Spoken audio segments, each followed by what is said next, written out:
Hey guys, welcome to my channel. My name is Kate. If you're new here, I like to talk about all things luxury. So if you're into that kind of thing, feel free to subscribe and come and join our little luxurious family that we have here. We'd love to have you. Today I have a very exciting video. I'm going to be talking about my wedding.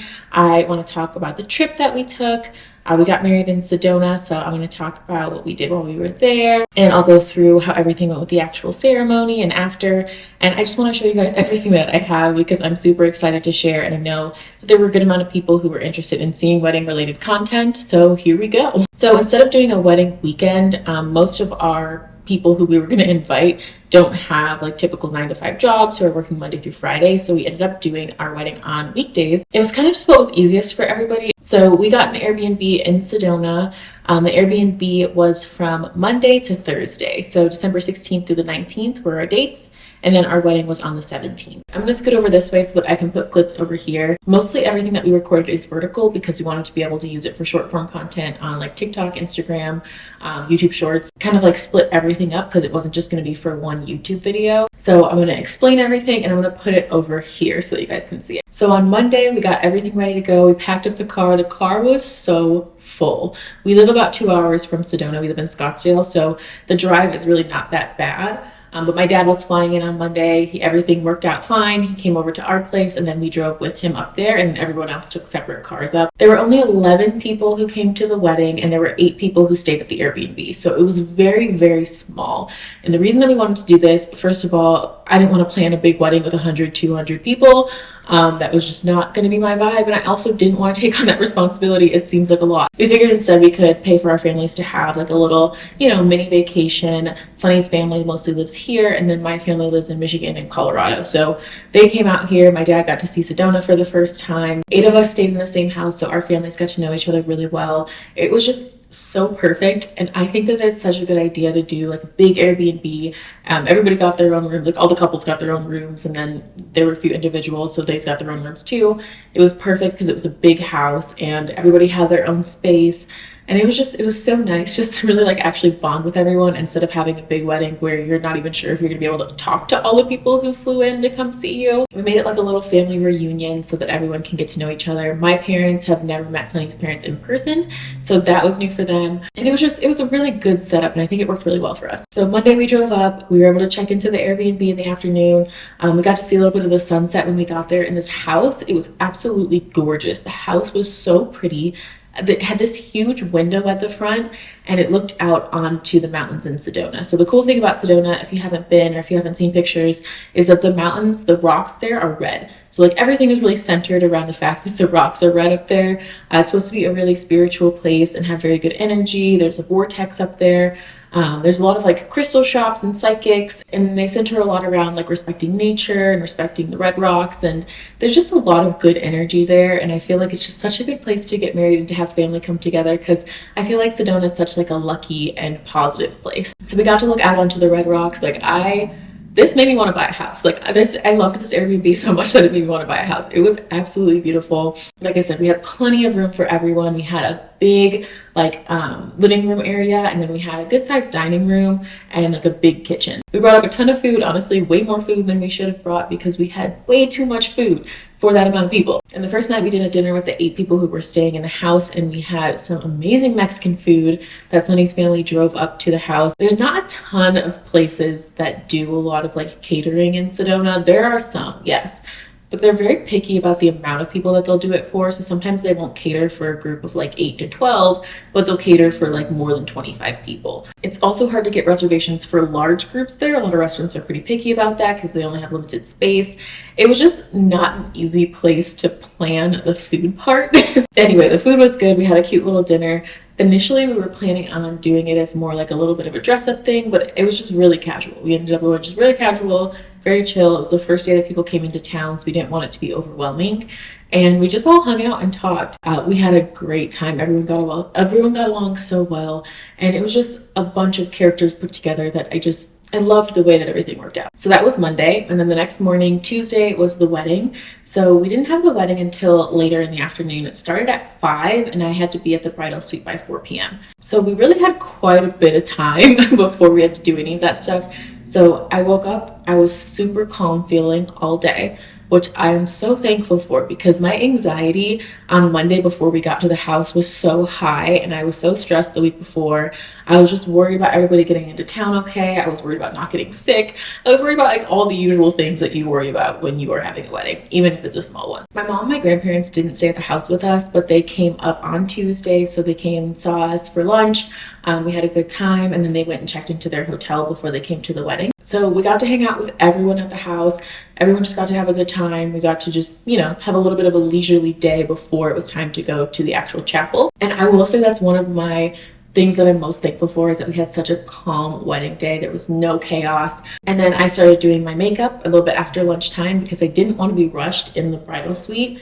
And I'm so glad I did my makeup and hair ahead of time. I did everything myself because I have trust issues. I'm gonna be honest, like that's why I did it myself. I have had my makeup done before professionally, and it's not that people necessarily do a bad job. I think it's just that I want to look how I want to look.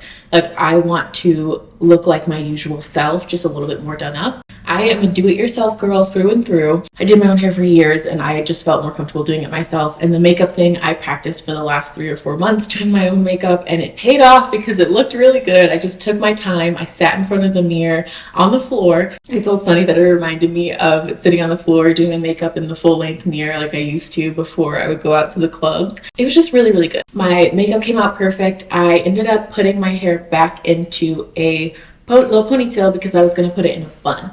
My original plan was to put it in a bun. I didn't want to wear it down because I wanted to be able to clip my veil in without worrying about it falling out. And I wanted everyone to see my earrings because I got these vintage Dior earrings from eBay, and they were just so perfect. I love them so much. They looked so good. And I wanted everybody to be able to see them, so I didn't want to wear my hair down and covered my ears. So when I put my hair back into the ponytail, my ponytail looked so good. I sleep with flexi rods in my hair. I didn't do it the last couple days, but I usually sleep with flexi rods in my hair, just 2 of them, to just keep some type of curl so that my ends don't look bad. And it just keeps like a little bit of volume in my hair. So I sleep with flexi rods. I slept with them the night before the wedding, just as normal. And when I put my hair in a ponytail, the ponytail just looked so good. I couldn't put it in the bun. I was like, I can't waste this ponytail. My hair wants to be in a ponytail. We're going to do a ponytail then.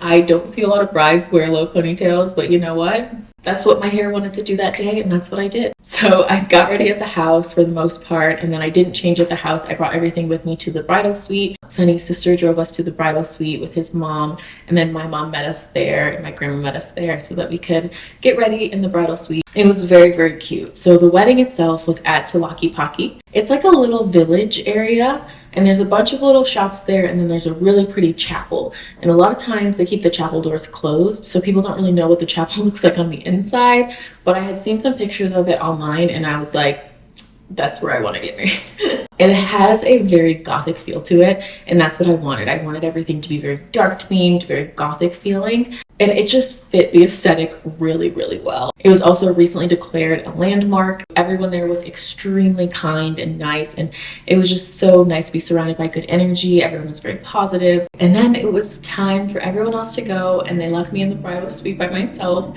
and I just thought it was like the most interesting feeling, and I have like a little clip that I'll play when I was in there. So I'm in the bridal suite. I'm getting ready to get married. Everyone just left, and it's kind of an eerie feeling, just being alone here, just waiting. My sister-in-law is bringing up my vow book, so because I forgot in the car. And then I'm gonna go downstairs, and I'm so excited, and it's such a strange feeling just being here.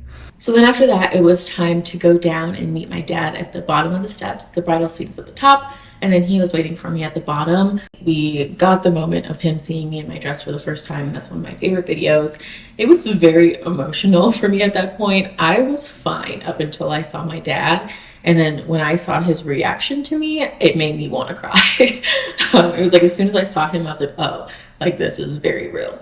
And instead we just like started laughing because we were like, we can't cry right now. I'm like, I just did my makeup. Like we cannot cry right now. We need to pull it together. And we did. So we went into the chapel. He walked me down the aisle. I kind of blacked out a little bit. I don't really remember that part, to be honest.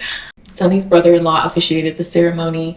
He knows both of us very well, so we felt like it was only fitting. Initially, my brother was going to officiate the ceremony, but he wasn't able to make it to the wedding, unfortunately. So he stepped in and was kind enough to do it, and I'm so appreciative because it just turned out so well. We read our vows to each other, you know, did the whole thing. And it was nice that it was just so small and so intimate. You can fit 40 people in that chapel, by the way. We only had 11. So it was really not like a big event or anything. But it was so cool because since they don't open the chapel doors all that often, we had someone who was standing at the front, someone who worked there standing at the front. She's like in charge of the chapel, like this is like her thing.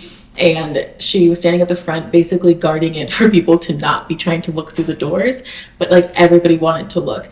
And so when we opened up the doors toward the end, once we were done with the ceremony, we were just taking pictures. You can go up the stairs and like look down onto where the chapel is, and there are people at the top taking pictures. There are people stopping taking pictures of us, and I just felt so cool. I felt so pretty. It was so much fun.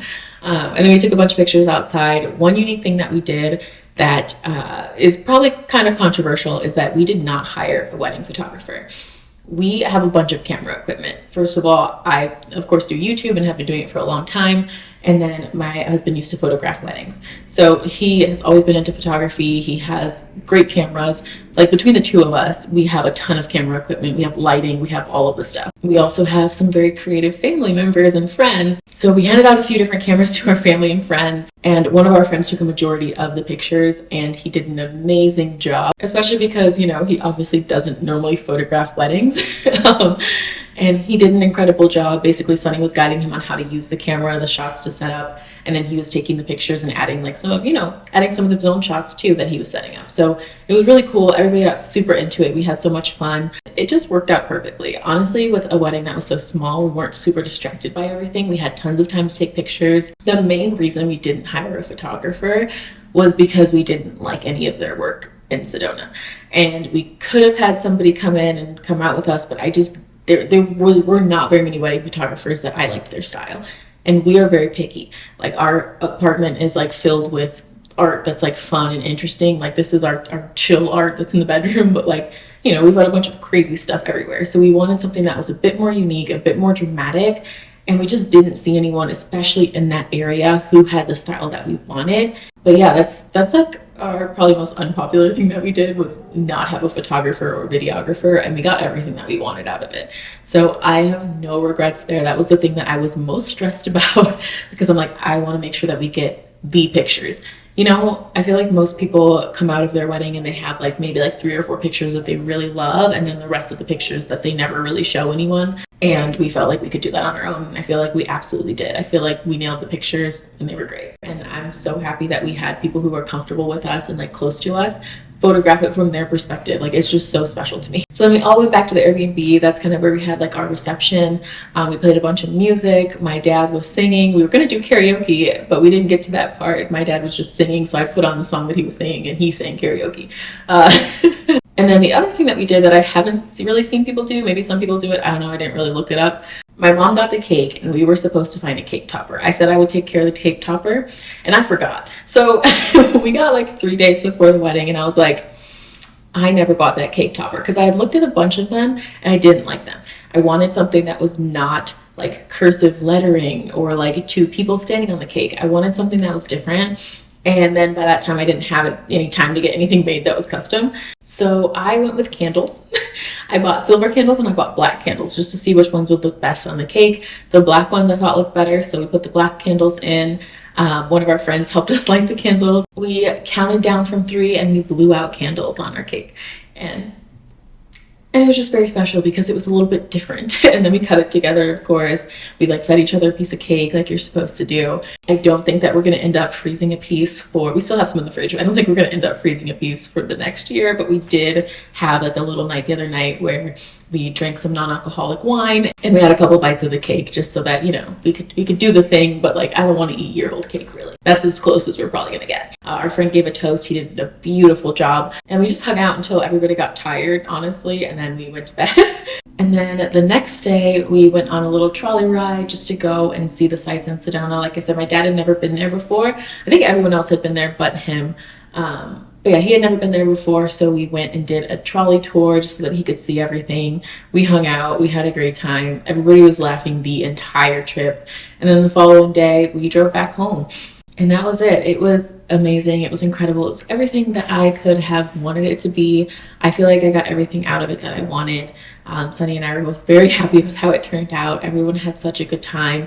And it just felt like our families really got to like blend together because we did such a small wedding and because we did it in a house for really almost 4 days, that everybody got to just spend together, getting to know each other. People had some really deep conversations and it was just beautiful. I really liked it. I think that that was like the best thing that we could have done for ourselves. And last but not least, I want to show you guys my wedding set now that I have a wedding band too. So this is my wedding band.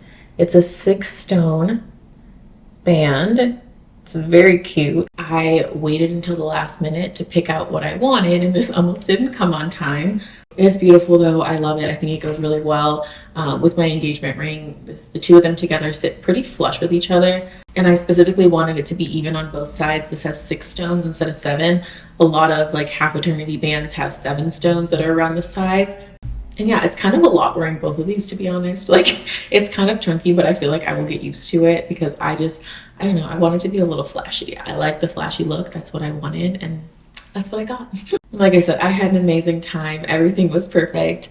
Thank you guys so much for watching. I am going to be still posting more pictures and videos on TikTok and Instagram, and YouTube Shorts too. If you want to follow me on TikTok and Instagram, my name is the same on both. It's Kate Swan. So you'll see more wedding content there. If you want to follow along there too, we have lots of fun on TikTok and Instagram. Thank you so much for watching, and I will see you in the next one. Bye, guys.